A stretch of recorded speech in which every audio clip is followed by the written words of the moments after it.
Hello everyone and welcome to our online quotes portal webinar.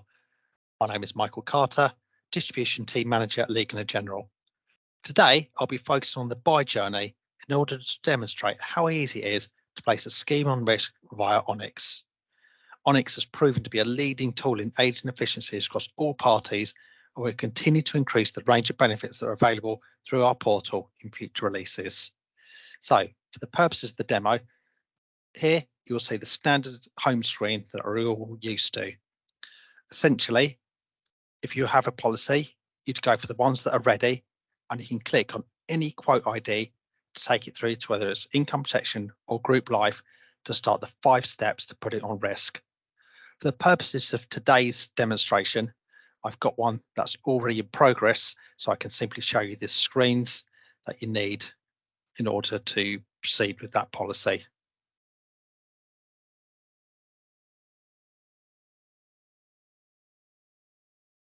So here along the top, you can see there's just 5 steps in order to put a scheme on risk. First step is confirming the quote assumptions are correct and you accept them. Simply click yes in order to accept those quote assumptions. The next stage on this first part of the journey is to put a policy start date in. Then here, if they're obviously quoted some time ago and there's been changes to the membership, you can simply put either yes, the employee date of the quotation will be correct as of the policy start date, or click no, or it'll give the opportunity to upload up-to-date employee data. Here, you can then confirm whether the policy paid through a single scheme or trust. So if, for example, you're using solely our LNG Registered Master Trust or our LNG Relevant Life Master Trust, then you simply click yes. Confirm that the premiums are paid solely by the principal employer, and whether the Master Trust scheme is needed for cover. This is a new part to our journey and something I've really got to emphasise. So in terms of now, we have a virtual Master Trust. So there isn't the option now to upload a Master Trust document. So if it's solely a registered Master Trust, then you click yes and put the signatory's name in via email. The Master Trust will then be sent to that person via DocuSign for them to literally add their signature. The Master Trust will be pre-populated with the inception date, the company's address, and the date. Again, this is exactly the same process if you're using Relevant Life or an EGLP. Again, simply input the signatory's email address. If, for example, there is a combination of registered and Relevant Life, then in that scenario, we class that as complex. So you will need to get the manual registered Master Trust or an EGLP completed, and you have the option to then upload those documents.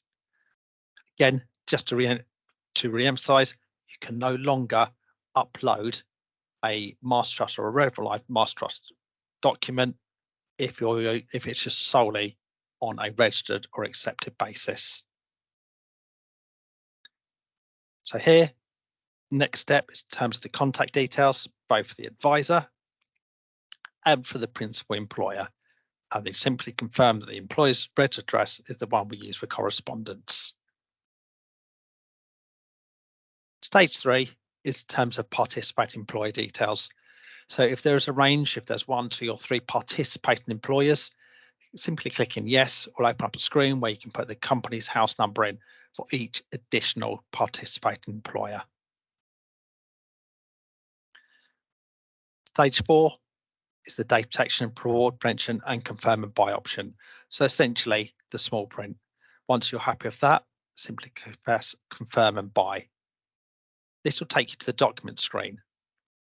Here you will see the company name, the policy number, the product, the policy start date, the unit rate, all the essential details, and confirmation that cover is starting in line with the quote number that you place on risk along with the inception date. Here you will see that the Master Trust application is in progress. So if we haven't received it back, or you find out that the signatory within the company is off sick or on annual leave or no longer the signatory, then you can simply resend the application to a different email address, or if it wasn't received for any reason, you can resend it to the same email address. Here you can see we've sent a DocuSign link to an electronic master trust application to my colleague. This, as it mentions here, will be followed by a reminder. If they haven't signed within 3 days, it will send another prompt.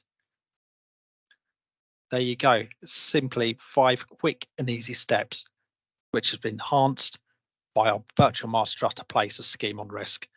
In this scenario, because it was an annual frequency, we didn't need to enter bank details.